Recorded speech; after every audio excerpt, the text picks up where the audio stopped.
This was a scene moments ago when the Sacramento Kings were introduced and back lighting at Arco Arena had this electric effect as we welcome you to Game 2 of this Western Conference first round best-of-7 matchup between the Sacramento Kings and the Utah Jazz. And welcome everyone to Arco. Dick Stockton along with Jeff Van Gundy.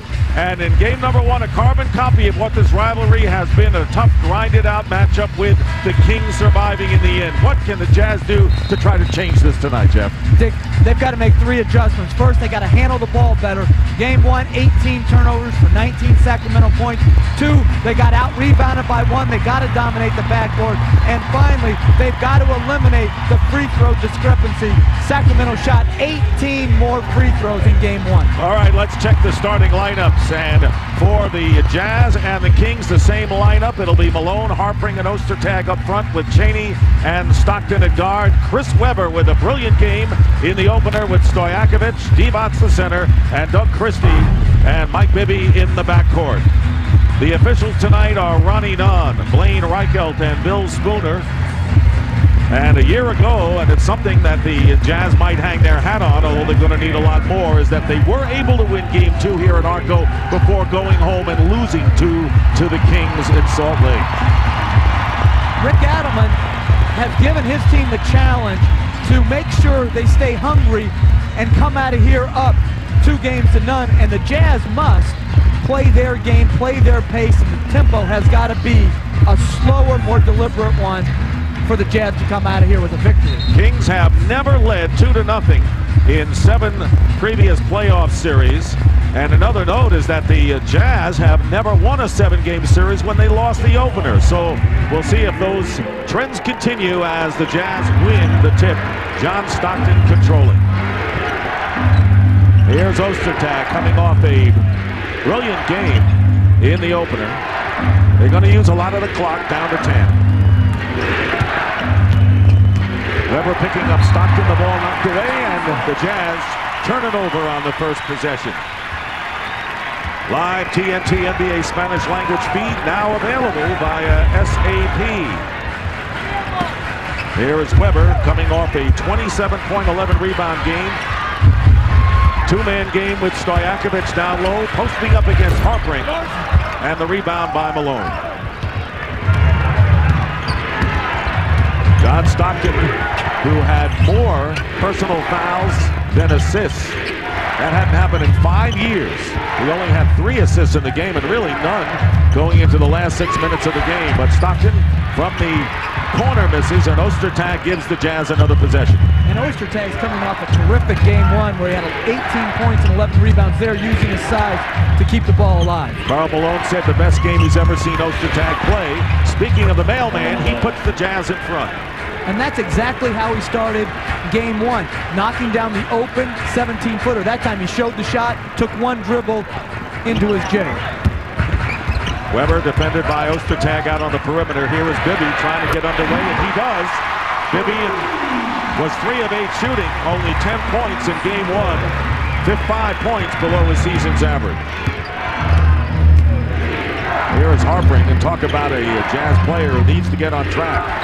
That would be Matt Harpring. And the pass into Cheney knocked away. Malone forced that pass, and here is Stojakovic. Webber to a driving Divac into a crowd, and here is a 3-on-2 momentarily, and the pass to Harpring going up, and is deflected.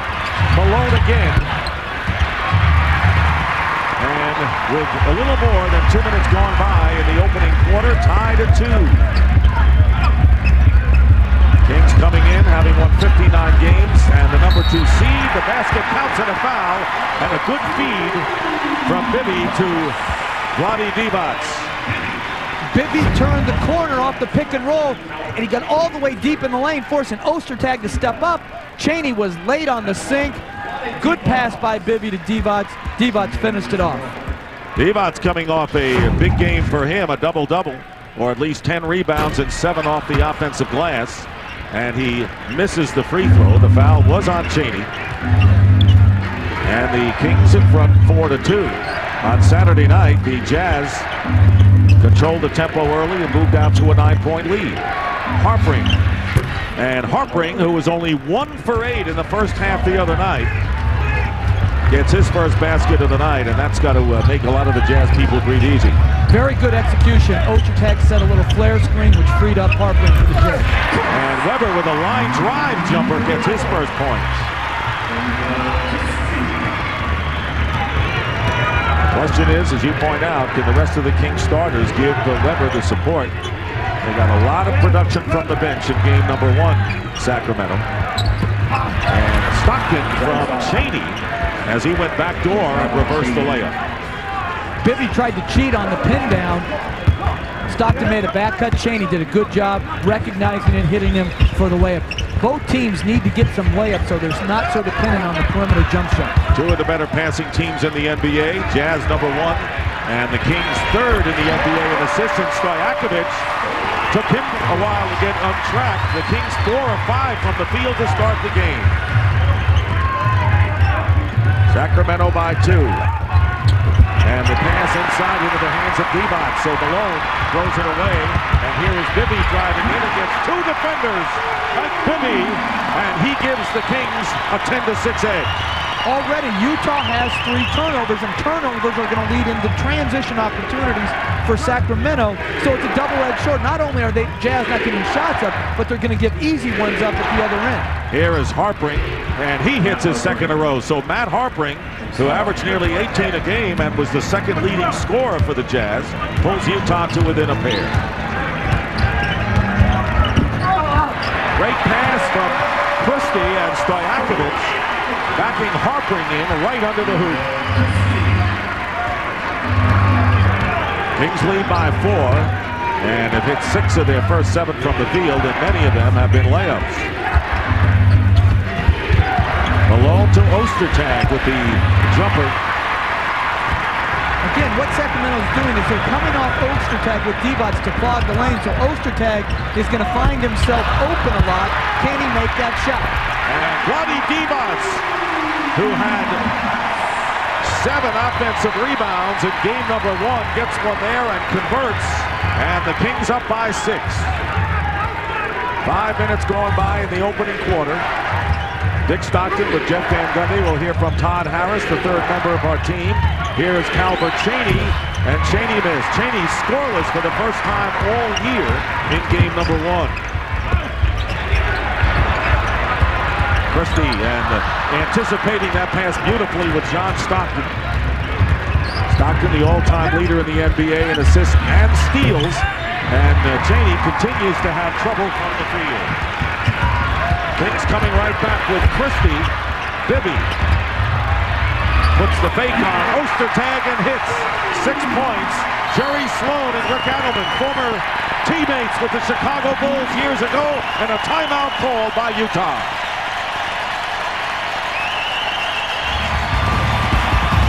Kings come out shooting 80% and an 8-point lead. All right, Todd, and sometimes peer pressure and listening to your friends as to how much you should play and how good you are can affect a player in a negative way, and he has to look at the big picture as Malone gets his second basket.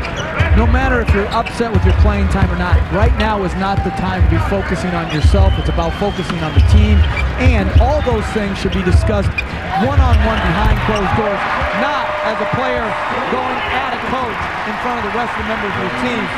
Jerry Sloan does not take that, send him home. Hopefully, Stevenson will respond in a positive manner. Yeah, that's not the coach you want to pull that with in the playoff or any time.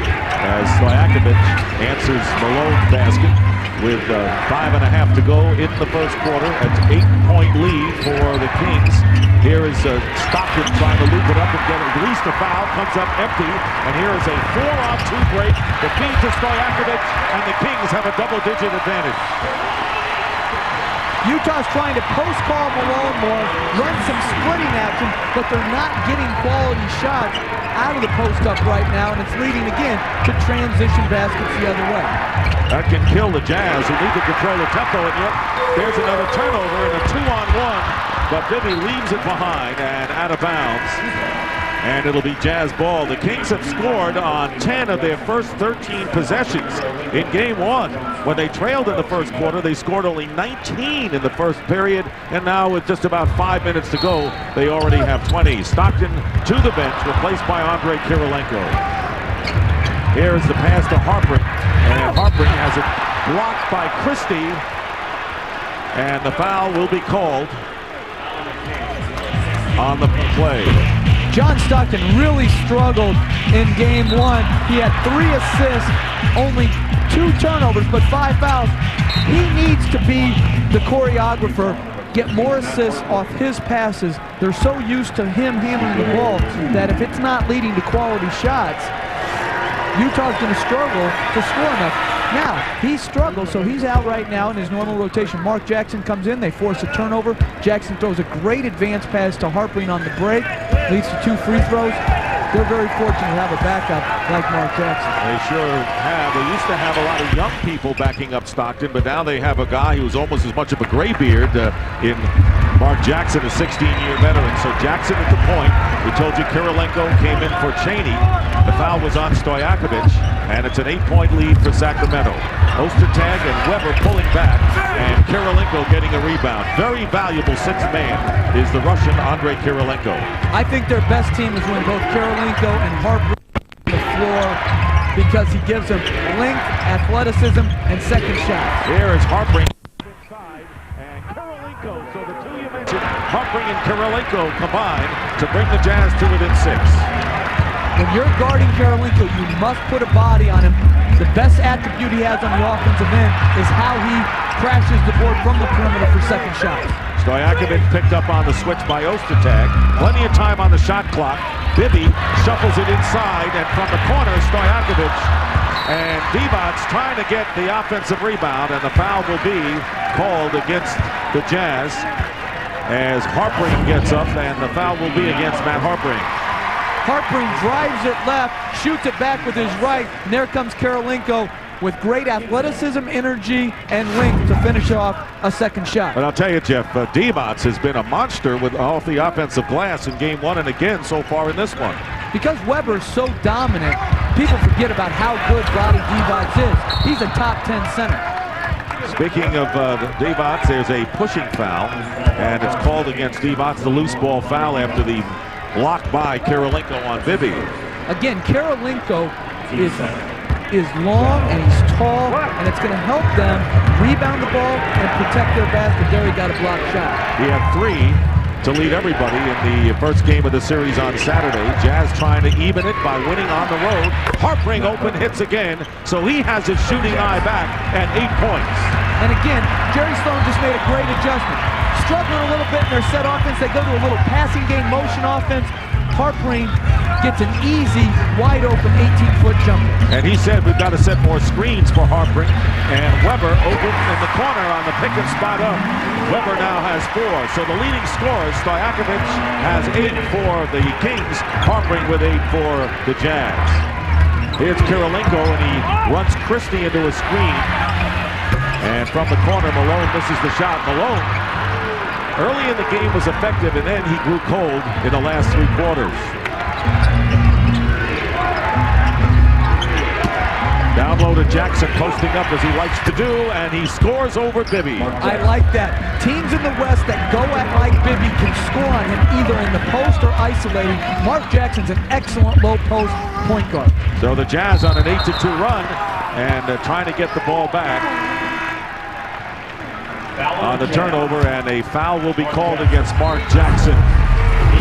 Here, Mark Jackson's in the post, backs in, he's always going to go left shoulder. Easy jump hook for Jackson to finish it off. Comes out of his sleeves.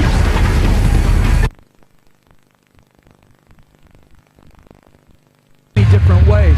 Some teams, like the Boston Celtics, isolate almost the entire game with a Paul Pierce. Here in Utah, as Harpring said, they play more of a systematic offense where they involve all 5 players, and he's right. This system fits him very, very well. Other teams that isolate, they isolate because they don't pass the ball particularly well as a team, so it can go either way. The coach must find out which way to use his players to win the most games. Here in Utah, the system works. At the top of the game, Jeff, you talked about the Jacksons, and they're in the game now. Bobby Jackson with the ball, and traveling called against Bobby Jackson. So Jim Jackson and Bobby Jackson, both of whom produced in a big way in the game number 1 with 28 points plus other things for Rick Adelman, as you see Christie and Bibby, the starting backcourt tandem, getting a rest. Sacramento's bench outscored Utah's in game 1 36-19, but here, so far in this game, the Utah bench with Mark Jackson and Kirilenko has played extremely well. Keon Clark also checking in for the Kings. Kirilenko passing out with 8 on the shot clock. Here is Harpring for 3, in and out, and Clark the rebound. But since Kirilenko and Jackson came into the game, the Jazz have outscored the Kings 8-2, and the lead is 4. Ostertag trying to stay with Weber, and the foul is against the center. Coming off a terrific game. Here we see Jimmy Jackson, who came off the bench and delivered, shooting the three-point shot. He was 2 for 2 from 3. And there Bobby Jackson running the pick and roll, turns the corner, and dishes to Keon Clark. Keon Clark, a very active big man as the Kings turn it over. And of course, as you know, as we pointed out, that Rick Adelman has a very deep bench. Somebody has to sit using 8.5 people. And so in game number 1, Scott Pollard did not get a chance to play. Well, I think Adelman made a great decision to shorten his rotation, gives his best players a chance to be on the floor for more minutes, and gets them in a better rhythm. Both teams sloppy in their last possessions. Here is Stojakovic, and Kirilenko staying with him, and here is Weber with a tough shot. Weber now with 6 points. So the starting forwards for the Kings have 14 of their 24. Lead is 6 for Sacramento, trying to take a 2-0 lead to Salt Lake City, and there'll be a 4-day layoff before this series resumes. And it remains to be seen how those teams will react from such a long layoff. Here is Malone with the fall away, and Ostertag tipping it in. So Greg Ostertag, who has been much maligned throughout his career, playing big in this series so far. Again, his size around the basket is going to make a difference if you don't block him out away from the basket. Great pass from Weber to Keon Clark, gets another chance, and twice can't come up with it. And now the Jazz with a chance to cut the 4-point deficit. Kirilenko got a piece of that one. I am so impressed with his athleticism. That's 2 block shots already. So the Jazz hanging in there, and here's Mark Jackson from beyond the arc. And the Kings with under half a minute to go and 20 on the shot clock, leading 24-20. And Chris Weber. And no Sacramento Kings underneath for the offensive glass. They went down to defend, and the shot clock is off in the final seconds of the first quarter. Jazz were up by 6 after 1 quarter of game 1 as Jackson, that's Bobby Jackson fouling Mark Jackson, and they had a foul to give.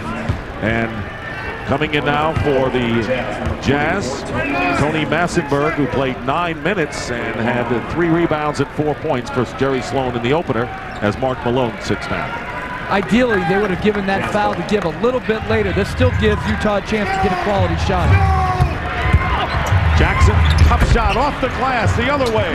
Mark Jackson makes it a 24-22 game, and let's see, they're going to call a foul right before the last shot. They call the Jazz on a foul with Bobby Jackson dribbling in his own half of the floor, and they're going to call it on Mark Jackson, who's talking with Blaine Reichelt over that one, and that'll be a shooting situation. So if you want to talk about a mental block, Mark Jackson called for the foul, sending Bobby Jackson to the line with no time showing on the clock. Dick, Blaine Reichelt's an excellent official, but that's a poor call. 75 feet away to call an incidental bump like that, I think, is a bad use of judgment by Blaine. I think if he had to do it over again, he would have swallowed the whistle right there and let the play just continue. I don't remember when I've seen a situation like that late in the game when they're not even in the forecourt. Exactly. That's just not a good call right there. Here we see Bobby Jackson coming up, a little screen by Weber. It's a reach. It may have been a foul in the front court, but certainly not in the back court. No, that's a play on. Incidental. Yeah. I agree. And now they're looking at the videotape over at the scorer's table. There should be 6/10 of a second left on the clock when the foul occurred. Ronnie Nunn will get that straight. It's amazing how you're so able to watch the clock during a pivotal foul like that in the waning seconds, Jeff. I'm much more calm when it's not my team out there. I would have been out on the floor ready to fight on that one. We know what you do when you're not calm out there on the floor. Yeah, unfortunately, I can't live that one down. No. My fighting habits have been well documented. Yeah, promise we will not bring it up at least for the next 5 minutes. Okay. Ronnie Nunn still checking it out. Bobby Jackson will be on the line. Malone sitting down, having scored 4 points. John Stockton went out with his usual time. It said the 7-minute mark. And that's a huge call. Utah really weathered the storm very, very well. Down double figures. Their bench, Kirilenko and Jackson, played extremely well. Got him back to 2. And then the foul, with that little time left, sort of takes away a little of their momentum. All right, let me go with 25 if I don't have a monitor.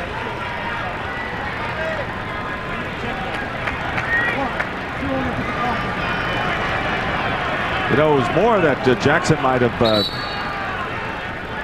went into Keon Clark in the process. There was a crowd out there. In any event, Jackson with his second foul and 5/10 of a second put on the clock. Bobby Jackson, 85% free throw shooter.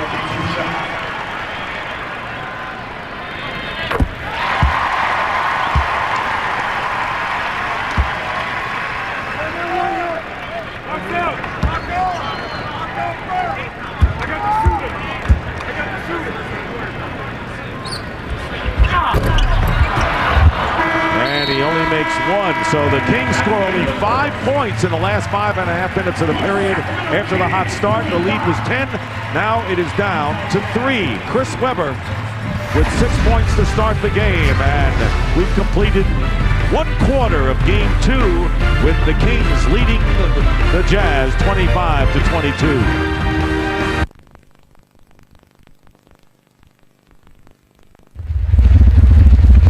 Welcome back to Arco Arena, and here is the playoff lineup for tomorrow and Wednesday on TNT. Doubleheader tomorrow at 7 o'clock, the Bucks and Nets. Nets winning impressively in game 1, followed by the Lakers and Wolves. The Lakers winning on the road with ease. Game 2, 9:30 on TNT. Wednesday, Allen Iverson and the Sixers. He had 55 against the Hornets, and that game will start at 7 o'clock on TNT. NBA TV will present the Orlando Magic and the top-seeded Detroit Pistons as Tracy McGrady coming off the 43-point game. And Dirk Nowitzki in his 46 led the Mavericks over the Blazers. Game 2 on TNT at 9:30 on Wednesday night. A big week of playoffs coming up, and TNT will be right there with the big coverage. Here is Webber spinning baseline against Ostertag, double team with Kirilenko, and manages to get the basket anyway. That's great patience. He started on a baseline drive, spun back. There's Ostertag right there to try to block it. He faked, and he finished his jump hook. And Webber is walking gingerly, coming back up court, limping a bit as Jackson misses. Ostertag with the offensive rebound and the foul called against the Kings. And Webber going over to talk to Rick Adelman now, and may have to come out. And again, remember, he's had, as we see his jump hook there, going to the dressing room. He's going to the dressing room, and he's had a history of some ankle injuries. He may have re-sprained his ankle there. Things like that can turn around a playoff series. Now, the one game that the Jazz won over the Kings this season, Webber went out with an ankle injury in the first quarter. It was here at Arco Arena. Calvert Chaney finally gets into the scoring column in the playoffs and cutting the lead to 3, 27-24. Scott Pollard, who did not play in game number 1, it's a deep bench as Jeff has mentioned, scores on his first attempt. But right now, Mark Jackson with Andre Kirilenko, Greg Ostertag, Calvert Chaney, and Tony Massenberg. Though with the exception of Chaney and Ostertag, the bench being used by Jerry Slow. And here's Jackson with the air ball, and it'll go over to the Kings. Keon Clark with Bobby Jackson, Jim Jackson, Scott Pollard, and Peja Stojakovic for the Kings, who are trying to get someplace they've never been, the NBA Finals, missing by 1 game, losing to the Lakers in 7 in the conference finals. This is just the start of their trip, and there is Jim Jackson hitting for 3. And they did a great job on that pick and roll, not forcing it back to the screener, just using the weak side of the floor. 2 passes out of the pick and roll led to the wide open 3 by Jimmy Jackson. He was 2 for 2 from beyond the arc Saturday. Kirilenko fires it up, and all of a sudden the close game has turned out to an 8-point lead for Sacramento. And there is Stojakovic hitting, and the Kings with their biggest lead of 11. Stojakovic picking up where he left off from downtown. And again, 4 bench players with 1 starter on the floor, and Sacramento expands their lead. The Kings were 8 for 12 from 3-point range on Saturday, and now they're starting to click from there again. They take the 35-24 lead to the timeout.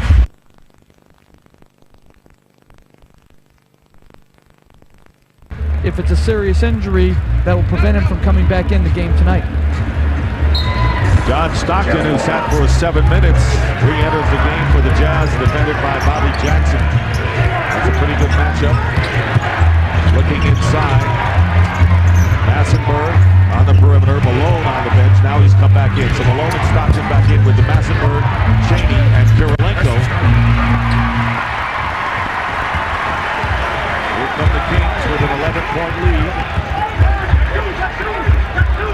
And this is the first time Utah showing their 2-3 zone. 3-point attempt, Bobby Jackson. 2-3 zone coming out of the timeout. We'll watch that, trying to slow down the cutting, passing game of Sacramento. Yeah, most of the time you have to beat that with the perimeter shooting that's effective. Malone from the baseline misses. Malone starting out 2 for 6 in the game. Feed inside, knocked away by Kirilenko. Very active player. And Stockton with under 9 minutes to go in the second quarter as the Jazz trail by 11. Trying to even this series. Tall order at Arco Arena where the Kings only lost 6 all season. Turnaround by Malone. And now it is a 9-point game. I like that move by Malone. He asserted himself going in the middle of the floor, trying to draw some contact. He got there, didn't get to the free throw line, but took it at the basket. Here's Jim Jackson with a 3-point attempt, but Pollard is there with the offensive rebound, and he's fouled. So the Kings, and they were out-rebounded badly by the Jazz in the regular season, but they more than held their own in the first game and doing another job off the glass today as we check in with Todd Harris. All right, Dick, the story on Chris Webber is he did come down on Ostertag's right foot, but it's a strained lower back right now. They're saying he's questionable for return, but it's pretty serious because they've got heat treatment going right now, and both of the Maloof brothers were in the locker room concerned about their fallen warrior. All right, Todd, thank you very much. So that is a development that is going to change things for Rick Adelman and the Kings at this point as they now again establish the 10-point lead. And that's why depth is important. When one of your better players goes out, whether it be for a short time or for a long period of time, if you have quality depth, like Scott Pollard, like Keon Clark, you can hold the fort for longer. Mike Bibby was out the first 27 games of the season with the surgery on a broken right foot. And coming in there was Bobby Jackson, and the Kings were 20-6 in the 26 games that Bobby Jackson came in. So they did have people to fill the gap. And the foul on Keon Clark will be his first. Sacramento leading by 11 with 8:15 remaining in the second quarter.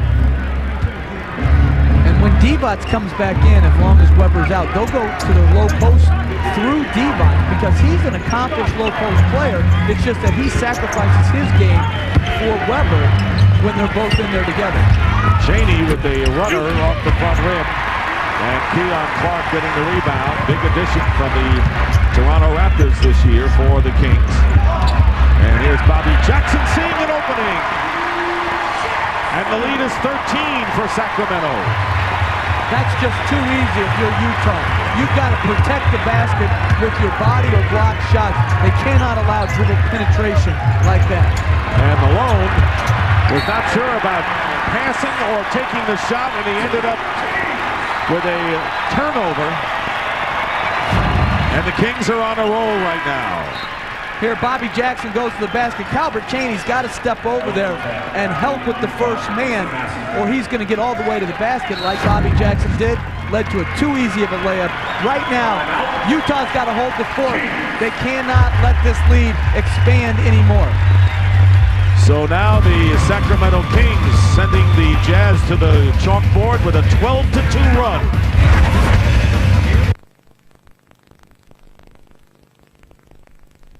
They've been able to withstand it because of their great depth, and that's where Jeff Petrie and Rick Adelman don't get enough credit. They've built a team that can withstand the loss of some of their best players over a period of time. They've done it before in the regular season, but it's much more difficult in the playoffs. Peja Stojakovic coming back in, and posting up is Scott Pollard. Two former Kansas Jayhawks defending each other in Ostertag and Pollard. Stojakovic trying to feed inside, tough pass, but getting out of traffic was Bobby Jackson. And Keon Clark cleaning up on the weak side. And it's a 15-point Sacramento lead with nearly 5 minutes going by here in the second quarter. Malone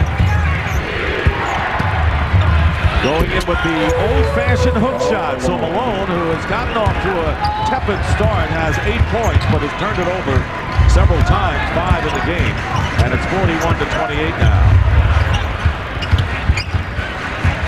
Jim Jackson and Harpring out to meet him, and Malone with the steal. And the old man will turn 40 years old in 3 months, bringing the ball up on his own. So much was made of Michael Jordan, how well he played at an advanced age.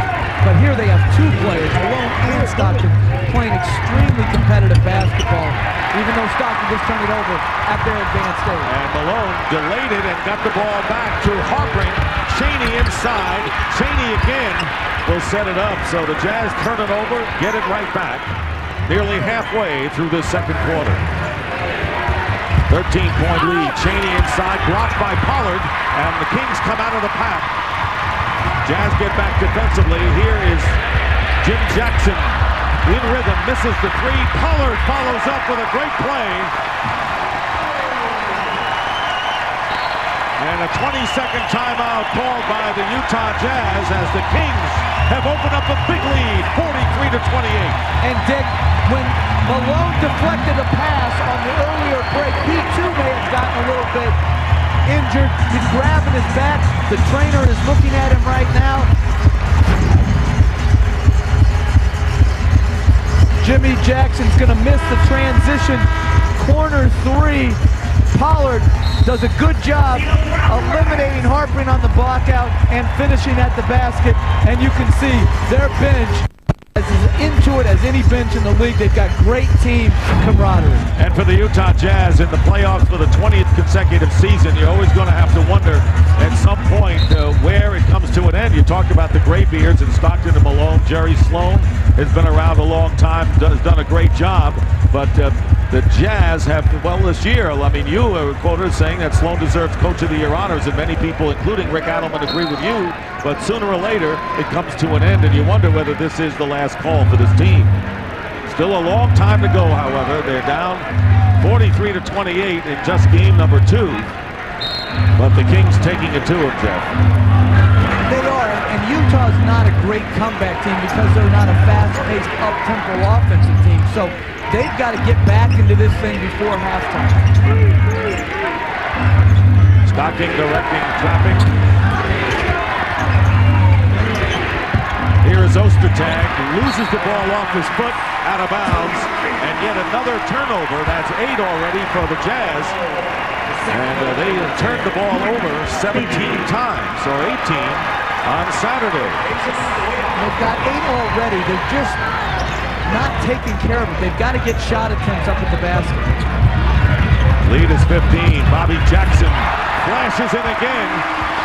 And they're allowing, the Jazz defenders are allowing the guards to flash in and get the uncontested layup. Bobby Jackson broke away from the pick on the ball, drove a baseline. The help was non-existent. Here's Harpring. And Jackson might have gotten a piece of it, but it drops through. Matt Harpring, who had 8 in the first quarter now, leads the Jazz with 10. Kings with a big run in the last 6 minutes with a 12-point edge. And here is Jim Jackson posting up. Two-man game with Bobby Jackson. Down low again to Jim Jackson with the short shot. And right now it looks like the Kings offensively can do what they want against Utah. Jimmy Jackson's got great offensive versatility. He can shoot threes and he can post up. He's a wide body down in the paint. And another turnover. That's the 9th for the Jazz.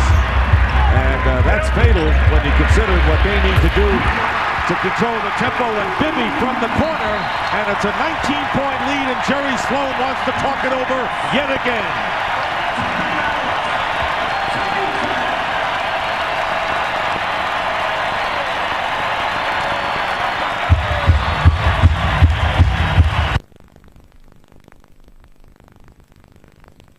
They have not made the adjustments that they needed to make to stay competitive in this game. But remember, NBA games are long things, full 48. Utah's just got to work their way back into the game, one possession at a time. Carlos Arroyo making his first appearance in the series as Malone hits the jumper. So Malone now with 10. He and Harper are the scoring leaders for Utah. Arroyo, a second-year player who appeared in 44 games this year and averaged nearly 3 points. Off the screen, Bobby Jackson short, and the rebound by Harper quickly gets it out to John Stockton. Stockton down the middle, looking for someone, and has Harper for 3. And that's something that the Jazz could have used, hitting that one. That didn't look like a Utah Jazz shot. A quick 3-point shot. They're really not a 3-point shooting team. Probably be better to go back to Malone in the post. Jackson in traffic, and then driving Bobby Jackson. I'll tell you what, the energy that Bobby Jackson has given this team, the former Minnesota Timberwolves guard, one of the great acquisitions. You talk about Jeff Petrie, that's one of them right there. He's just beating their point guards off the dribble and getting to the rim without much resistance right now. So it's again a 19-point lead for the Kings with under 3 minutes remaining. Massenberg works his way in and gets the basket. When Utah's playing inside out and getting scoring in the paint, they're getting quality shots. They're going back to their 2-3 zone right here. Jackson, Jim getting into Pollard, and Pollard missing the layup. And Stockton on the run, hitting the 2-point basket that time. So John Stockton with his second basket of the game. He had 13 in the opener, but still a comfortable 15-point lead at this point as we wind down to the 2-minute mark of the first half. Malone was on Bibby on the switch, and Bobby Jackson with the 3. Massenberg and Debots go after it, and Massenberg fires the ball off of Debots. Very good hustle play by Massenberg. The zone has been effective 2 possessions in a row in that it forced Sacramento to take perimeter shot by Bobby Jackson and a contested inside shot by Scott Pollard. And now Rick Adelman wants to call a 20-second timeout. Mark Jackson and Scott Padgett both coming into the game for the Utah Jazz. Want to remind you to log on to the special NBA.com playoff section throughout the postseason for history, news, features, and series breakdowns. That's only on NBA.com or America Online. Keyword NBA.com. Brought out a good point that the Jazz have to make some headway in the last couple of minutes because a team like that, playing the pace they have, a 15-point lead is much larger in an attempt to come back. Exactly. And to do that, you see Jerry Sloan try to shuffle his lineup. Carlos Arroyo, they brought Mark Jackson back in for Stockton, Padgett in for Malone. They're searching right now for something that'll give them a spark. Arroyo with Jackson, Padgett, Massenberg, and Harper. With Stockton and Malone on the bench right now. Under 2 minutes to go. Here is Padgett, and he hits. Padgett 0 for 2 in game 1. Hitting only 26% down the stretch. He was thinking too much and not shooting in rhythm, which is his style. Again, they played a passing game motion offense, moved the ball 4 or 5 passes, got a nice wide open 3-point shot. And Debots recovers in time with enough time on the shot clock. Stojakovic hits a 3. He has been a dagger to the Utah Jazz. Remember the second quarter the other night and again in the fourth. Exactly. Another loose ball and a poor closeout by Padgett. He should have run Stojakovic off of his shot. Massenberg hitting the open jumper. He has been a very steady performer. The 10-year veteran who was signed after Jared Collins suffered the knee injury in December has played well for the Jazz. Getting close to a minute to go, and the holding penalty foul as Divac tried to get it in down low. Well, coming up on the Verizon Wireless halftime report, Ernie Johnson along with Kenny Smith, Charles Barkley, and the Magic Man, Magic Johnson.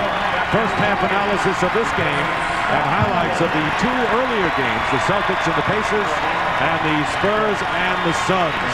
Scott Pollard getting a hand as he leaves the game. Replaced by Keon Clark, had 6 points and 4 boards. Under a minute now with 8 on the shot clock. Here's Bibby in the corner. They close down on him in a hurry. Divac with another offensive rebound going up and is fouled. How valuable has he been so far in this series? Well, he is very valuable. As I said before, he's a top 10 center. He just sacrifices much of his game when he plays with Webber. But you can see when Webber's out, he's the focal point. They ran it through him in the post. The zone, though, is giving Sacramento some problems. One of the weaknesses of the zone, though, is blocking out. Having blockout responsibilities there, Divac took advantage of it and got a second shot.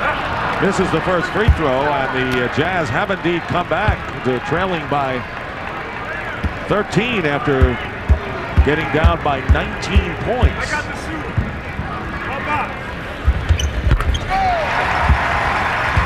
And it's a 14-point lead, and his clock showing 45 seconds remaining in the first half.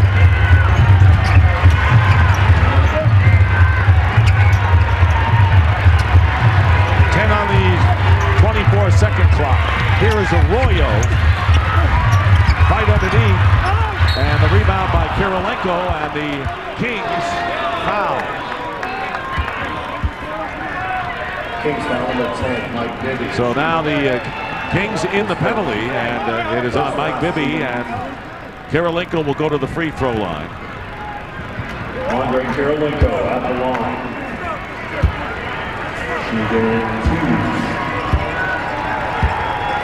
Kirilenko, an 80% free throw shooter, misses the first. John Stockton, who has 4 points. Karl Malone also on the bench with 10 as Jerry Sloan trying to find the combination, as you say, and it's a 13-point game.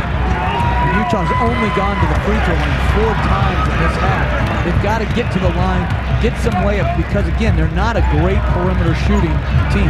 And they went to the line 18 times fewer than the Kings in the opening game. Differential of about 4.5 seconds. Here's Divac, and he scores. No foul called as Padgett hit the floor. And here is Mark Jackson. The final seconds, Jackson inside. And Massenberg saves it, fires it up, and that'll do it. Kings open up a 19-point lead, and the Jazz came back, will trail by 15, and you consider the Kings have to be more than pleased with their lead, considering that their star, Chris Webber, left with a strained lower back with 11:27 left in the first half. Let's check in now with Todd Harris. All right, thank you, Dick. Member of the Spark Plug team, Bobby Jackson, 7 points, 2 assists, and once again, that second unit comes in and really opens the game up. Yeah, that's what we've been doing all year, and we got to continue to do that throughout the whole playoffs. We know that for us to win, we got to the second unit got to come in and play hard, and we did that tonight and the previous night. How much will it change your game plan with C-Web going out, possibly not returning? Not much. I mean, you know, he's a key focal point of this team, and you know, hopefully he can come back in the second half. But we know that we got to come ready to play. We got 9 guys that can go out there and give it to you on any basis tonight. That means Keon got to step up. That means, you know, Hito got to come in and play. Scott got to play well, and Bloody got to play well. So, but this whole team got to play well if we want to win the series. You know, the Utah Jazz are like bad luggage. They're not going to go away. What do you expect in the second half? Oh man, a lot of holding, a lot of grabbing, and then hopefully we can make shots and continue to play what we played this the first half. Good luck in the second, Bobby. Back over to you, Dick. All right, Todd, thank you very much. So Bobby Jackson with 7 of the 20 points that the Kings have scored off their bench in the first half and have opened up right now a comfortable 57-42 lead in Game 2, trying to take a 2-0 lead. And right now, let's send you to our Atlanta studios for the halftime report with Ernie Johnson, Kenny Smith, Charles Barkley, and Magic Johnson. Todd Harris. All right, thank you, Dick. I just checked in with the Sacramento Kings. They said that Chris Webber will not return. He is done for the night. He's in the locker room right now. He's received heat treatment. Now he's received ice. They'll go back and forth tonight, and they don't even know if he'll practice tomorrow. So that is the update for the Kings. No more Chris Webber tonight. All right, Todd, and of course, the one thing has been that great bench. The bench outscoring the Jazz for the Kings 20-14 so far in the first half, and Rick Adelman has a great luxury with them. Remember, he talked to us and said, I sometimes am concerned whether I have enough offense when I go deep into my bench, but that answer has been, obviously, yes, they do. They do, and I think what you'll see if they're struggling to score is Divac will play more because he's a very good low post scorer, number one. Number two, an extremely good passer to the cutters, much like Webber. So they have the ability to put a couple different people in the post and still play the same type of game. Kings going with a couple of big men in Scott Pollard and Vlade Divac to start this third quarter, and Peja Stojakovic, he has 2 of the 3 threes for the Kings and 16 points to be the high scorer. Harpring and Malone leading the Jazz each with 10. Stockton with Cheney, Ostertag, Harpring, and Malone. And here is Stockton double team. Cheney, baseline. Cheney has not been able to get on track. And here is Stojakovic going back baseline to Christie, who has been a non-factor so far in this game. Stojakovic picking up Harpring. Harpring with a good shooting first half, 4 for 7. Malone, good pass back to Ostertag, and he's fouled. That's just an outstanding use of a secondary pick and roll. The ball came back to Stockton. He came off the pick and roll, took pass to Malone, who touches it to Ostertag, and just couldn't get it for the three-point play, but very good ball movement and touch passing. Second personal on Vlade Divac, and Ostertag, 51% free throw shooter. Was 2 of 3 in Saturday's series opener. Ostertag and Pollard, as we mentioned, both on the floor, both former Kansas Jayhawks, and both not that delighted with the fact that Roy Williams has left the school. Both played for Roy Williams and going to North Carolina. Of course, in case anyone forgot, the Syracuse Orangemen won the national championship this year. I hear you, Dick. But you know what? I'm tired of college players whining about coaches leaving. When they leave to the NBA, do you hear college coaches saying they shouldn't explore their opportunities? No, you don't. It's the same way for coaches. Great win for Syracuse, by the way. I don't know if I had mentioned that. And no basket by Divac going in, and a great coaching job by Jim Boeheim, and he stays home. He doesn't go anywhere. He loves Syracuse, but I'll tell you this, he's been an underrated coach for a long time. All he does is win, and they have a great player in Carmelo Anthony. It's yet to be seen what he's going to decide to do, but Jim Boeheim has been an underrated coach for a long time. And only by those who don't know the game. Christie missing the 3 with the offensive rebound, blocked by Ostertag. 59-44, Kings in front. Opening minutes here in the third quarter. Dick Stockton for Jeff Van Gundy and Todd Harris. And Pollard blocking Malone, and they're going to call the jump ball. Malone with a few words for Bill Spooner on that call. And I think that's excellent officiating by Bill Spooner.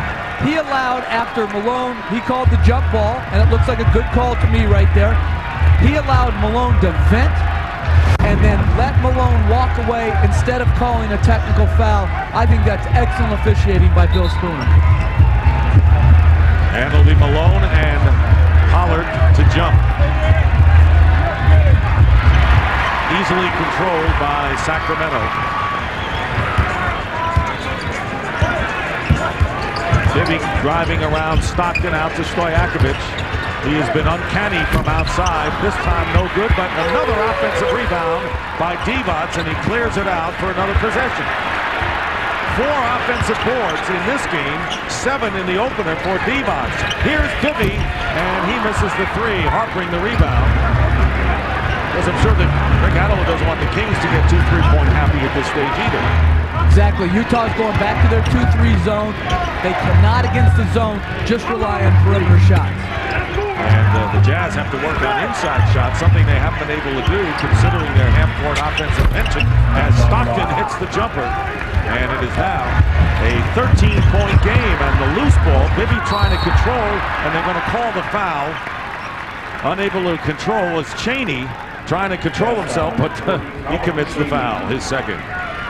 At the other end, excellent offense by Utah. They went inside to the post, Ostertag threw it out, and then came out and set a pick and roll, which got Stockton a clean look. Divac passing out of the low post, driving in from Stojakovic. Looked like he lost his footing, and he's fouled. And let's see whether they bump knees, Ostertag and Divac. That may be the preliminary. But in any event, he got kicked as he went in, and it'll be a 2-shot foul. And remember, for Divac to stay in the game, he stepped right on Malone's foot. For him to stay in the game, he's got to shoot these free throws. Oh, that's a bad ankle injury right there. Well, remember, Weber stepped on Ostertag, but hurt his back. This time, Divac stepping on Malone's foot. We'll take a break.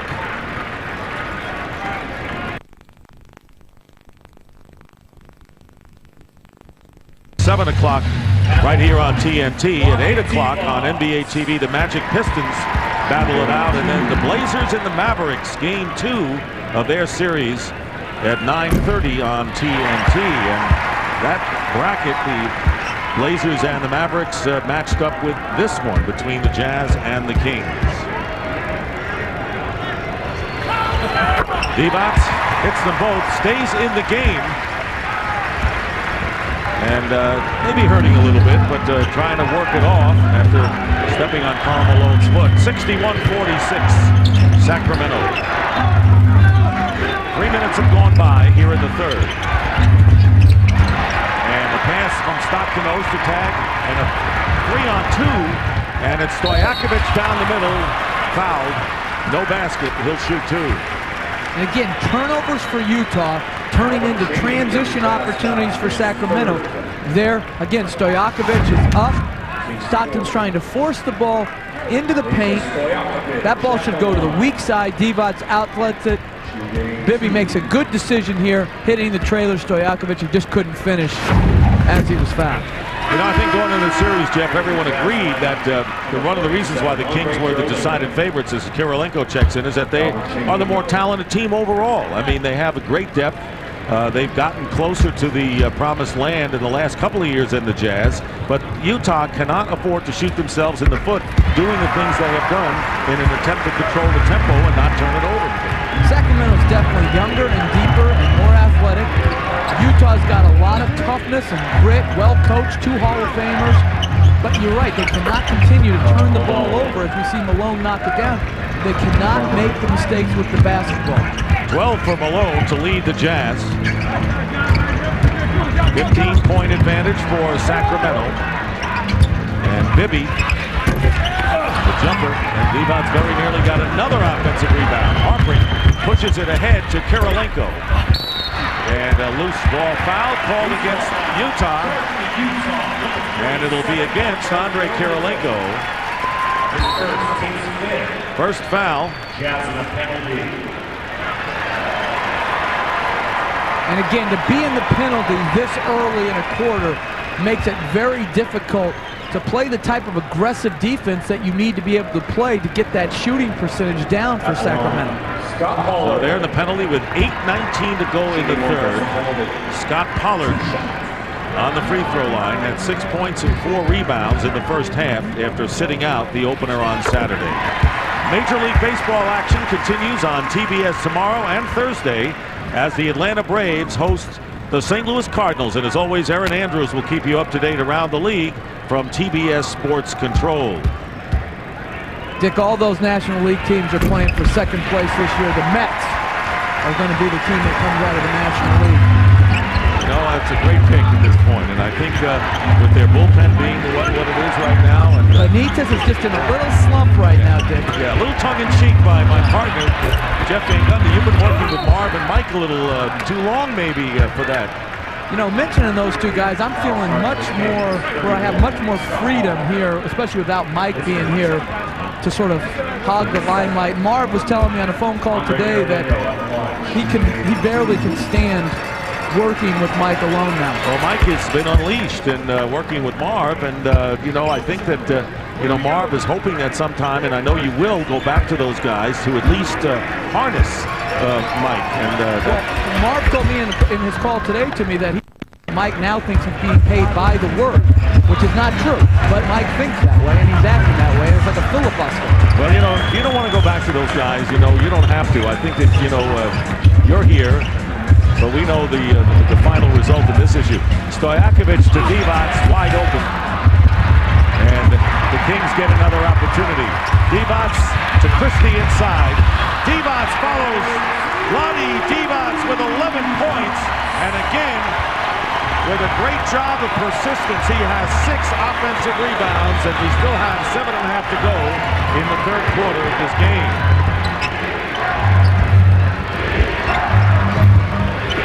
Stockton coming off the screen. Stockton now with 8 points. But then you have to wonder where the Jazz are going to get the offensive production against this kind of a team, with Bibby slicing in for another layup. 17-point lead with 5 minutes going by here in the third quarter. The Kings, who last year split the first 2 against the Utah Jazz and then won 2 at the Delta Center to capture that best of 5, 3-1. Now it's a best of 7. The next 2 games will be in Utah. Malone fouled by Pollard. Pollard sends an excellent screen here on the pick and roll. Ostertag was late to come out there and show. Bibby got all the way to the rim. The help needs to come earlier to prevent dribble penetration.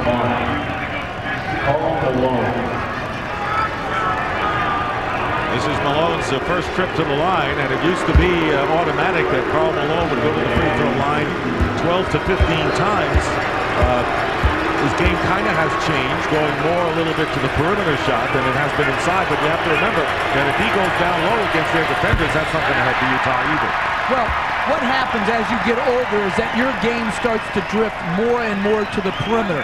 Jordan, as he got older, instead of being that slashing athlete that he was early in the career, went to more of a jump shooting game. Karl Malone, the same thing. It's a natural thing.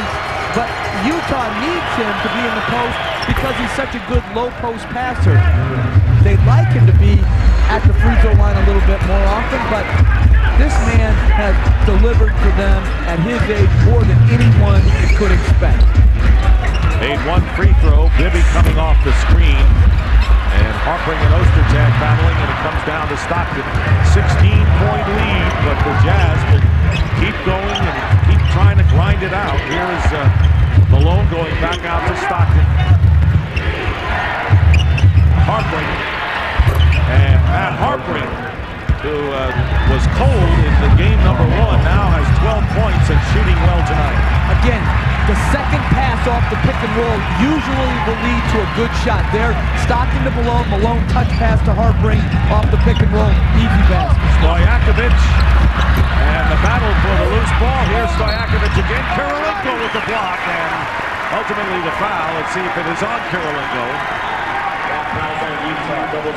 And it is on Ostertag. And that will be 2 on Greg Ostertag. The lead is 14 for the Sacramento Kings.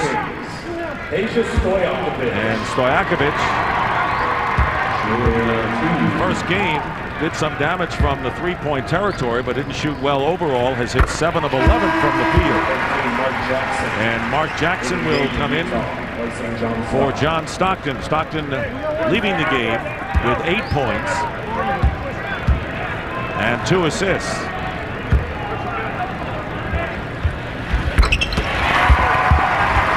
Two free throws for Pager. 71-55.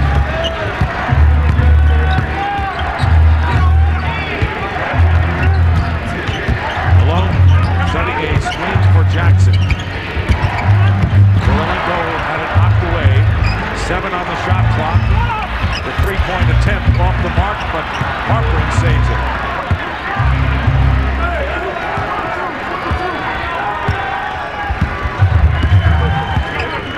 Jackson looking down for Harper. Stojakovic not giving him much room.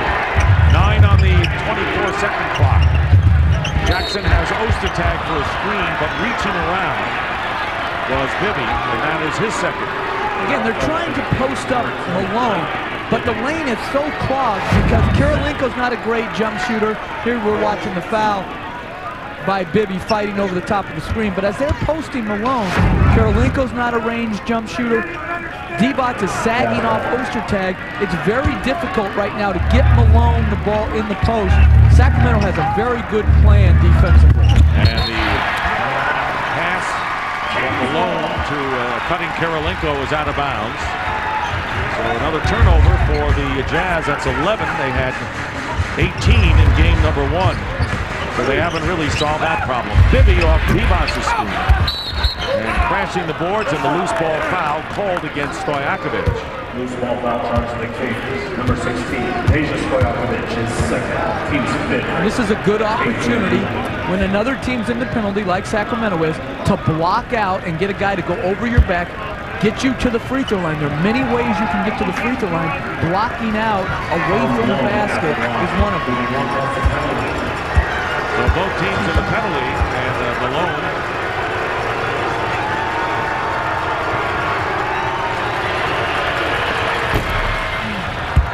has one more. Question remains, of course, whether Karl Malone will remain a member of the Jazz when he turns 43 months from now and into next season. There are a lot of clubs that could use him, and the question is, will he stay? He's had some problems with some members of the front office there, and he patched things up with owner Larry Miller. So that has been kind of a turbulent situation for him. That's like a rite of passage every spring. They get into a little spat and then they make up. And all I know is that Larry Miller's done a great job for the Utah Jazz, as has Malone. I hope he ends his career in Utah, but if he wants to win a championship, he's most likely going to have to go someplace else. And that's going to be the key. He wants to win a title before he's through. Pollard with a wild shot, and Harper getting the rebound. So a 14-point lead. The Utah Jazz continues to hang in there in a persistent manner. Malone with the shot and the air ball, and it's last touched by Stojakovic, claiming he was pushed. It'll be Utah's ball. And that's the difference in Karl Malone's post-up game. He's not going to go to the power move like he once did because his elevation has lessened as he's gotten older. A great read by Malone off the inbounds play. And Mark Jackson with the basket, so it's down to 12. Remember, Chris Webber went out with less than 2 minutes going by in the second quarter, and the Kings increased their lead by 10, but they won't have him the rest of the game. Stojakovic, though, hits a three, just like the other night in the fourth quarter when the Jazz were making the move, came to within one. Stojakovic hit a big three. There's no purer shooter in our game today than Peja Stojakovic, and he's made contested three-point shots. Malone in the low post. Divac's trying to swat it away, and the offensive foul is called. Karl Malone, and that will be his second. Dick, another subtle reason how Malone's post-up game has changed is because of the rules. The rules now allow people to sag from the weak side in to congest his space. He doesn't have, as you see Stojakovic knock in another jumper, he doesn't have as much space to work with. So it's very difficult to be a post-up player right now and come all the way across the lane because help defenders are always there now. So the rule changes did not do any favors for the Utah style with the pick and roll zone. The pick and roll was affected by it dramatically, as was Malone's post-up game. Foul is on Doug Christie, and Kirilenko on the free throw line. Kirilenko went to the line 23 times in the regular season against Sacramento.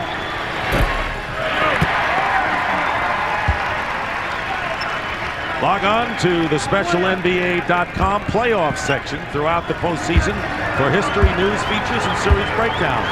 That's only on NBA.com or America Online, keyword NBA.com. One free throw for Andre Kirilenko. John Stockton on the bench with 8. The Jazz with 2 in double figures. Malone has 15, Harpring 12. Stojakovic with 25 leads 3 in double figures for Sacramento. Divac defended by Malone, and he stumbled his way into Malone and turns it over at the 3:16 mark. Stojakovic does a great job after he enters the ball to the post in cutting. That baseline cut has always been effective for Stojakovic. Defended well there, but if you continue to move without the ball, you'll get rewarded.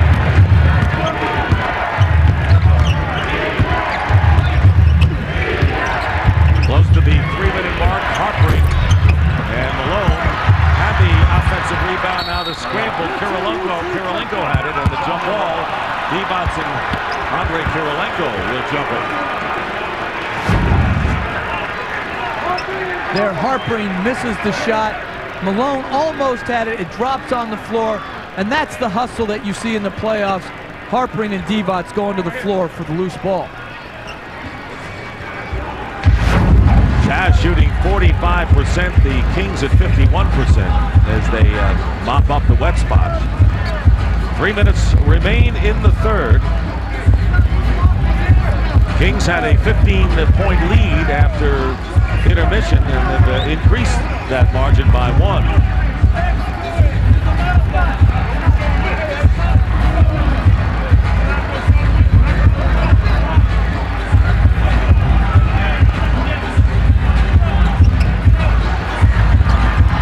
Out to Jackson.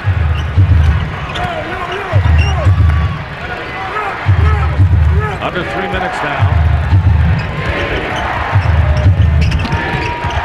Crowd with a half-hearted chant for defense. They feel very comfortable about this game, even though the Kings obviously may not. They know what the Jazz can do. Harpring comes up empty on the three-point attempt. Quick shot by Stojakovic, who has 11 of his 25 points here in this third quarter. And that was a much better closeout by Kirilenko, finding him earlier in transition and getting up on his shooting hand. Here's Harpring with a curl on the jumper by Harpring. He has 14 points, 76-62, a 14-point lead. Question for the Jazz in the final 2 minutes of the third: can they make more headway and really set themselves up for a fourth quarter? But Stojakovic from Divac keeps the Jazz at more than arm's length. Divac's first look when he catches the ball in the low post is to be a passer. He's a shooter second, a passer first. Stojakovic knows that, continues to move without the ball, gets himself an easy layup. And the ball spun away out of bounds, and it will go over to the Utah Jazz. Vlade Divac has had a tremendous first 2 games of the series in many categories. There, Divac is in the low post looking for the cutters. Stojakovic breaks free, finishes it at the rim. Vlade Divac is an outstanding low post passer.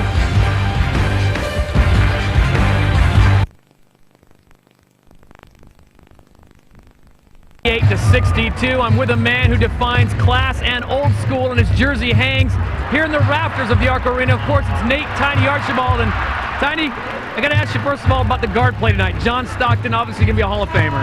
Definitely a Hall of Famer, and I think what Utah is trying to do is control the tempo. On the other hand, the Kings are trying to run and get some easy buckets.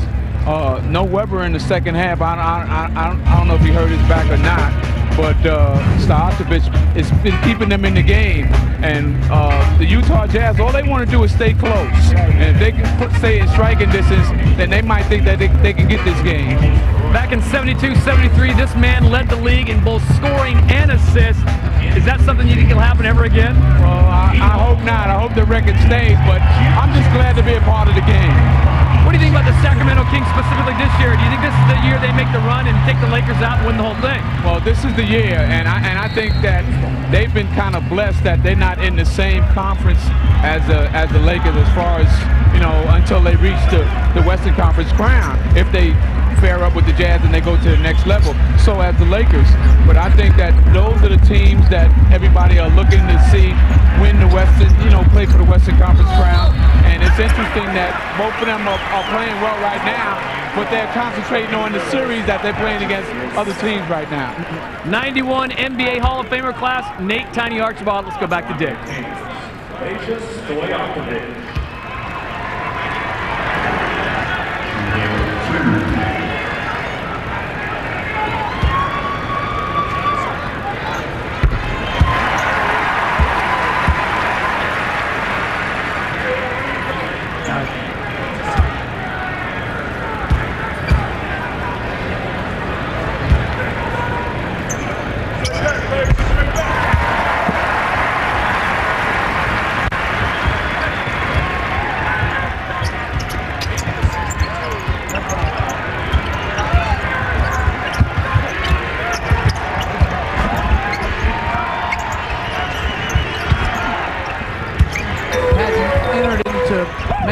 Now they're going more to their motion offense again. Good hustle by Harper.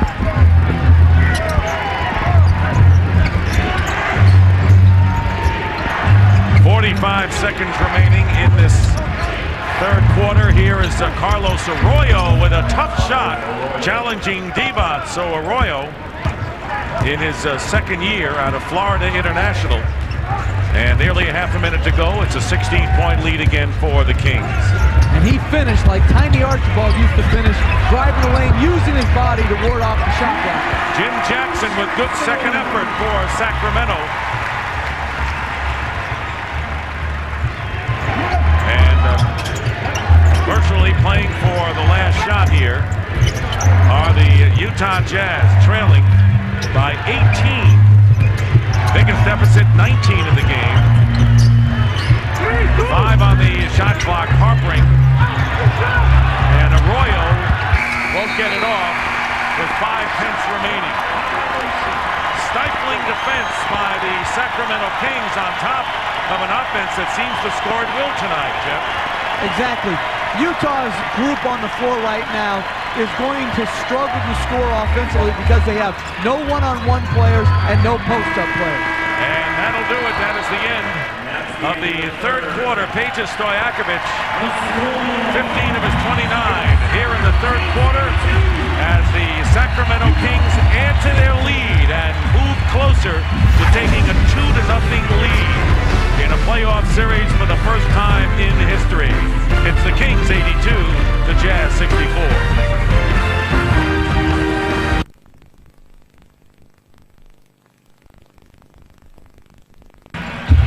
Start of the fourth quarter here at Arco Arena. The Sacramento Kings have outscored the Utah Jazz in each quarter to lead 82-64. Here's an innovation, total motion here on TNT. What better man to show it with than Peja Stojakovic? Stojakovic has had an outstanding game. You see a perfect arc on the ball, beautiful follow through. Stojakovic, 10 of 15, 3 of 5 from 3, 29 points. He is a great shooter. Where he's improved it is he's now able to create space off the dribble as well, finishing at the rim and also creating shots off 1 and 2 dribbles. Already 13 more points in this game than he had in the opener. Here is Mark Jackson for 3, and he's got it. Mark Jackson, and that is only the second three-pointer for the Jazz. They were not a good three-pointer during the regular season and were badly outscored in that area in Game 1, and the same token tonight. But now trailing 82-67. Here's Bobby Jackson driving against Arroyo. Jim Jackson harassed by Jackson, Mark Jackson, and the basket by Divac. That was outstanding defense by Utah. Even better offense by Sacramento. Good patience, good poise, making extra passes, and Divac always helps to have a big man who can shoot the ball from the perimeter. How versatile and mobile is that man as Padgett missing from beyond the arc. Clark. And the Jazz were overloaded defensively on one side of the floor.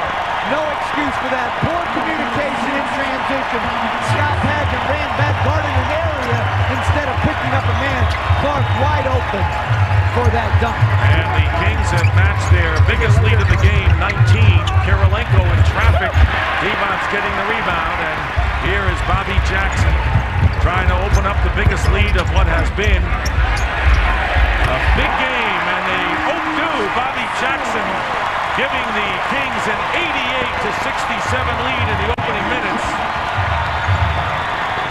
As Rick Adelman told us, why can't we open up with 2 wins? I know it's been something that the Kings have not been able to do at home in the playoffs, but they're well on their way to that here. Massenberg, and right now the Jazz trying to force it. And Jim Jackson knocked away. Good defensive play inside by Kirilenko. Mark Jackson takes it himself, feeding underneath, and the foul before the shot. That's a great look by Bobby Jackson. Poor recognition by Utah in transition. That led to Clark's dunk. And then Stojakovic showing his versatility, dribble penetrating and kicking to the wide open Bobby Jackson. Stojakovic's game has expanded every year he's been in the NBA. Came in as a shooter, non-defender, now improved defensively and much more versatile on the offensive end. He picked up that 3rd foul moments ago, and here's another transitional play. Block and a goaltend called against Kirilenko. And Bobby Jackson will get credit for the basket. So forget about tempo in this game. Sacramento has that going for them as well. That ball was called goaltending because it had already hit the backboard when Kirilenko blocked it. You can take a shot to the backboard, but you cannot block it once it's hit the backboard. That was blocked by Devon, and Mark Jackson coming right back. 23-point lead for the Kings. Now make it 25. Jim Jackson. And the crowd here at Arco Arena, the 175th consecutive sellout, on its feet and waving their white towels. 10-0 run here in game number 2. Kirilenko has it blocked, and now the foul called with Devon's trying to get a piece of it. And that will be his 3rd foul. And a timeout, and this crowd can go back to waving its towels. They gotta love what they're seeing tonight from their Kings.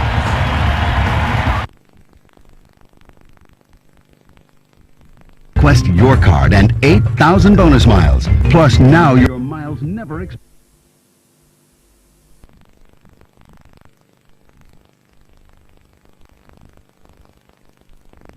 Of what a point guard should look like, head up, trying to scan the floor for the best opportunity in transition. Bobby Jackson took over when Mike Bibby went out with the surgery on his broken foot to start the year, and the Kings were 20-6 with Bobby Jackson. And Jackson, very tough player, and none of the players on the bench giving the Kings that dimension, which a lot of people didn't think they had from purely their starters.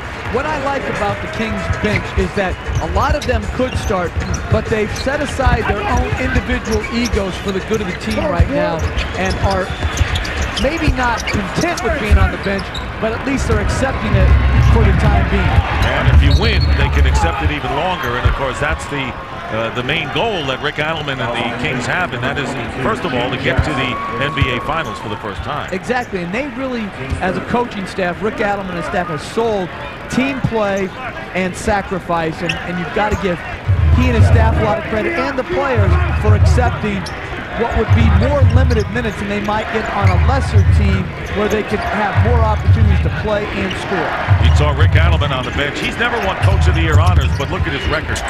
All he does is win. Here's Jim Jackson, 4-on-2, and the Kings turning this into a track meet. So Bobby Jackson to Jim Jackson, and it's 94-69. So Chris Webber went out, and all the Kings have done, out with a strained lower back, not to return early in the second quarter, is outscore the Jazz by 20 points. But we'll see the progress of Weber. Massenberg with the reverse layup. The basket counts and a foul. And of course, you know, in this series, or at least so far, the loss of Weber has not been a major factor. They're going to need him, obviously, when they move on, if they move on to the next round. And what you want to do as you see Stojakovic go out to a partial standing ovation, I don't know what kind of performance it would take to get everybody up, but what you want to do is you want to finish people off as quickly as you can. The less games, the better. The more rest, the better for guys who are injured or fatigued. So Sacramento is going to win this game going 2-0. They've got to get urgent for Game 3 in Salt Lake and try to take a commanding lead and not let this thing stretch out. You said a partial standing ovation. Now, I was out of my seat and you were sitting. That's probably what you meant. That, yeah. I'll tell you one thing, though. He put on a great performance, particularly after Weber left, and that's how good he is. He's a go-to type player. Much of their offense revolves around Weber, but when Weber's out, Stojakovic and Divac can step forward. Kirilenko has 10 off that last basket. Hedo Turkoglu into the contest for the first time. Bobby Jackson misses, and Arroyo brings it up. Stojakovic, you remember, started the All-Star game for the injured Chris Weber for the Western Stars, and Stojakovic in the All-Star game for the second time. Ball knocked out to Arroyo. Mark Jackson will fire in another three, and that is the second three-pointer for Mark Jackson tonight. 94 to 76 in favor of the Kings. And the ball turned over as Bobby Jackson slipped on that pass inside.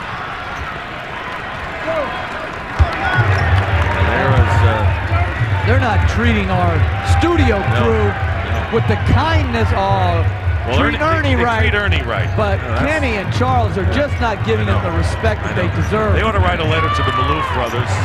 I think the Palms should comp Ernie, Kenny, and Charles for life. Okay. The Maloof brothers owe our studio crew. Oh, Magic, we'll give Magic his props too. They all deserve lifetime comps from the Palms. Is it that easy to get that? It's hard to get that. It's hard to get into the Palms. Arroyo hitting the jumper. 94 to 78. So we have a little, you know, the Palms is located where, Jeff? Vegas. And Vegas. Oh, that's a beautiful play by Divac. Again, what separates the Kings is how good their big men can pass the ball. Their Divac's touch pass to Keon Clark. We don't want to interrupt the promo here, you know, with some basketball now. Yeah. Here's Mark Jackson out to Patchett with nearly 5.5 remaining in the fourth. 96 to 78. Kirilenko hitting a three. So all of a sudden the Jazz, which have not been a good three-point shooting team, forced to get them back in a desperate situation, down by 15 points. There's Turkoglu. And he misses the three, but good hustle by Bobby Jackson against two Jazz defenders, and Kirilenko gets it back, and they're going to call him for stepping over the line. Stepped out of bounds on the... That's not an illegal play in my mind, Dick. I'd like to see a replay of that. Well, we're going to take a look at it, Jeff, when we come back. 5:04 remaining in the fourth. That's a little extra, ain't it? A little something extra for you. So guys, what is your take on what we have seen here? Mark Jackson of Utah had said after game one, all this does is bolster our confidence going into game two because they lost by 6 in game one. Well, they should be really confident about next game. No, but you want to hear it a game instead of me actually describing it. Okay, you hear this? That's Utah. Here's Sacramento. That's it. That's it. One is moving at a thoroughbred pace. One is using at a Clydesdale pace. And you have to get Sacramento to play at a Clydesdale pace if you have a chance to beat. Well, this team is just too old to try to run with Sac. I mean, when your two best players are 40, and people can talk about how great a shape you're in, when you're 40, you're in great shape for a 40-year-old. You're not in great shape. I told Mark Jackson, I said something's wrong when you're the fastest point guard on the team.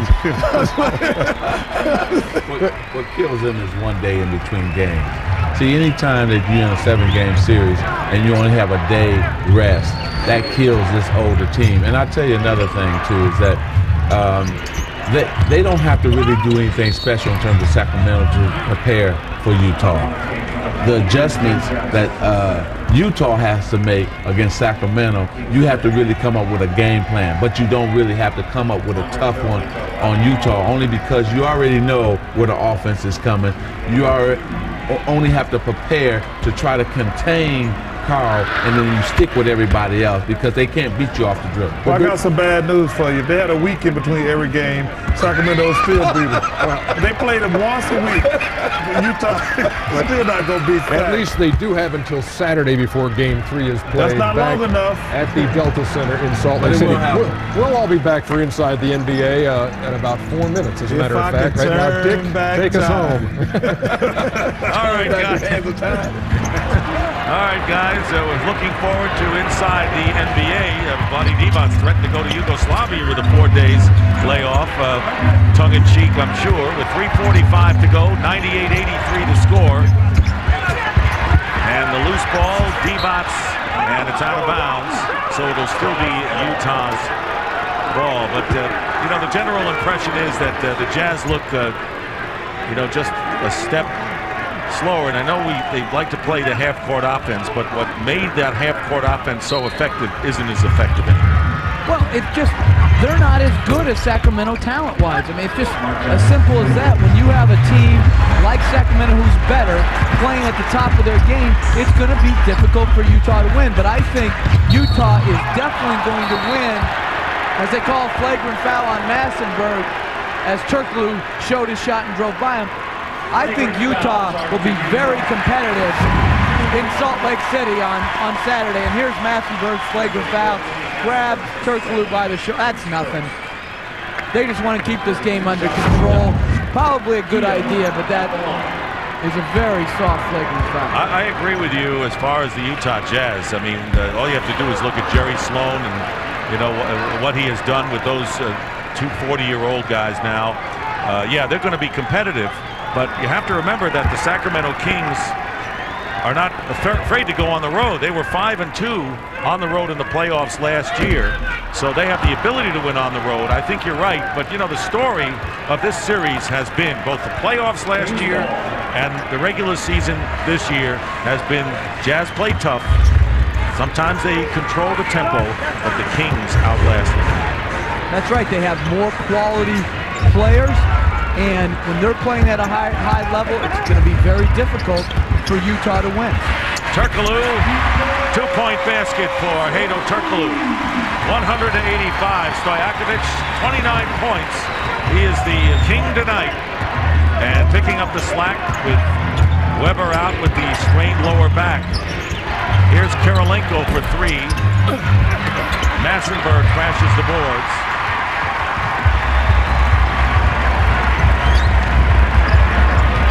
Kings 100 and the Jazz 85.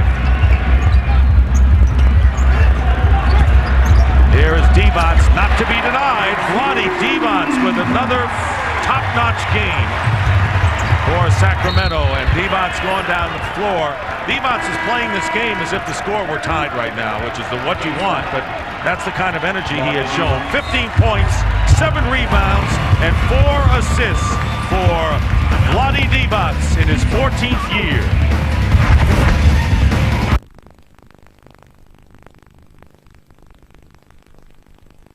Kelly was a tough competitor, made big shots, and also helped the Spurs win in '99. So he was a part of a few championship teams. Massenburg hitting the free throw, 102-86. So it's Jackson, Arroyo, Massenburg, Kirilenko, and Padgett to play out the string with 2.5 minutes remaining.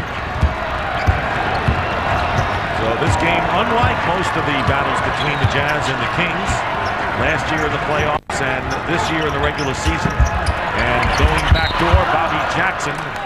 and he is fouled. Let's take a look, Jeff, at the West brackets, and we know that the Kings are matched up with the Jazz and Mavericks and the Blazers, and you mentioned again why it is imperative for the Kings in their effort to get to the finals to wipe out the Jazz as quick as they can, because Mavericks-Blazers could wind up to be a long series. It could. It should be a more competitive series. Those two teams are more evenly matched, so what Sacramento wants to do is go into Utah on Game 3, expect Utah's best. They're going to get the whole thing from Utah on Saturday. If they hold the fort and can withstand the emotion as Divac leaves the game and Bibby to a rousing ovation, if they can take Utah's best shot on Saturday and come out of there with the win, it's going to help them to play less games and get rested and get ready and get prepared for the Mavericks-Blazers winter. Heartbreaking finish to the Kings season last year, losing 7 games to the Lakers when it appeared they were on their way to going to the finals. Here is Kirilenko driving, and he is fouled, and so a lot of the observers here in this city were saying, well, that you think we'll be playing the Lakers again in the Western Finals, and everyone says, hey, look, you've got some hurdles you got to get by first, and they're not going to be easy. Not only do the Kings have hurdles, so too do the Lakers. Obviously, everyone now, because they already took home court advantage from the Timberwolves, expect them to advance. But if they do advance and they meet the Spurs, that would be a tough second-round series. So both teams, Sacramento and LA, have to stay focused in the present. Take care of business today, get ready to play their opponent, try to play as few games as possible, and then down the road, if they meet, it would be one heck of a series. Under 2 minutes remaining. Here is Jim Jackson. Kirilenko getting the rebound, 104-89. I remember all the years we did the Celtics and the Lakers NBA Finals. After a game, you say there's no way that team can ever lose another game, and you can never say the winner, loser would ever win another game. It just looked like it couldn't happen, and then of course it would the next time they played. Exactly. You remember the Memorial Day Massacre where Boston beat LA by 40, and everyone thought the Celtics were going to blow out the Lakers in that series. Lakers, what happens? Lakers win Game 2, go on to win the series. So you really can withstand a bad performance and a blowout loss like the Jazz are going through tonight, despite what the score says now. It's a total domination by Sacramento, but come Saturday, Utah will play an outstanding game. And the pushing foul, Lawrence Funderburk getting into the game as he replaced Divac moments ago. And of course, and for the Jazz, and every team, and no one wants to hear we just play the next game and worry about it. They think that's a cliche, but that's the only way I know coaches play, and that is if you win that game, then it's 2-1 and you have another game to go. Reverse lay-in by Funderburk.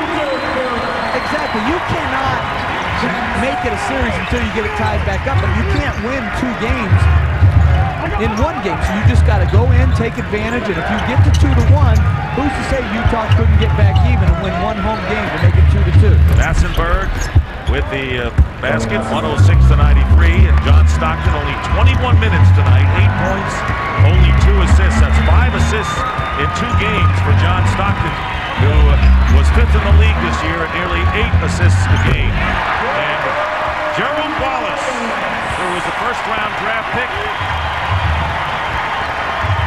Dick, a very athletic young player who's working to improve his shooting. He's out here every game trying to work on his game, work on his shooting.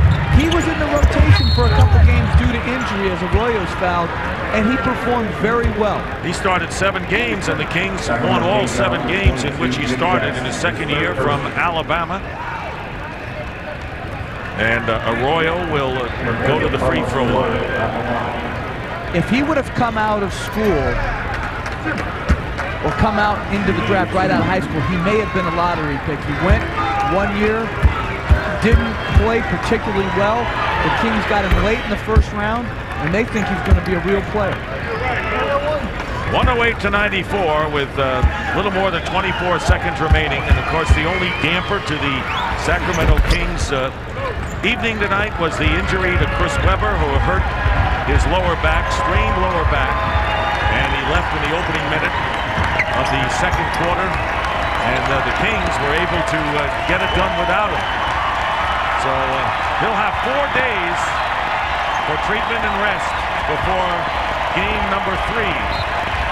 5.1 seconds remaining. The Kings shooting 54% from the field in this game. 5 seconds. And unlike game 1, where Utah had the early 9-point spurt, it was all Sacramento. The only lead the Jazz had, the opening basket of the game, and this one is history. And the Sacramento Kings have defeated the Utah Jazz 108-95 and have taken both games here at Arco Arena. First time ever they have won the first 2 games of a series, and will wait 4 days before taking on the Jazz in Salt Lake City. And a happy Maloof family elates as we send it over to Todd Harris with Peja Stojakovic. All right, thank you very much, Dick. Peja, you know it's tough to fill those size 16 shoes of Chris Webber, but you came in tonight 29 points. Did you know you had to step up the game with Chris out?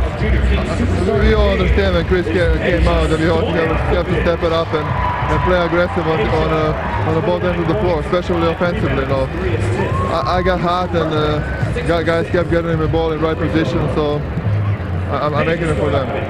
Chris was injured this year at the All-Star game. You filled in there, did quite well. How well can the Kings play if Chris Webber, God forbid, cannot come back for the next game? I hope he's going to be all right, and he's going to be ready for the third game. And now it's good to have that kind of break in between second and third game, so Chris can really be rested and get better for that game. So, but if he's not ready, we have to all step it up and play our ball.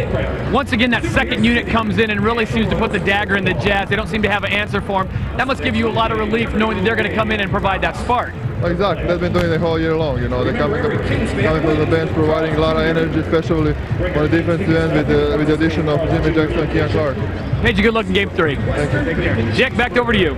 All right, Todd, thank you very much. 29 for Stojakovic to lead his team, and 17 for Kirilenko. Our final score again tonight, the Sacramento Kings 108, the Utah Jazz 95.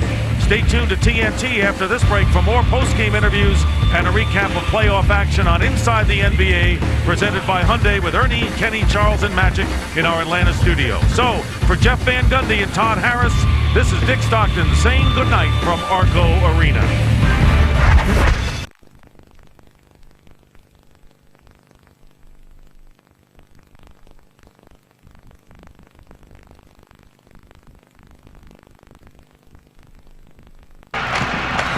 Sacramento is very comfortable in this building. They've won 8 straight and make it 9 if you include a preseason game. And they come in here leading this series 2 victories to none. Our Bud Light starting lineups look this way for the Jazz and the Kings.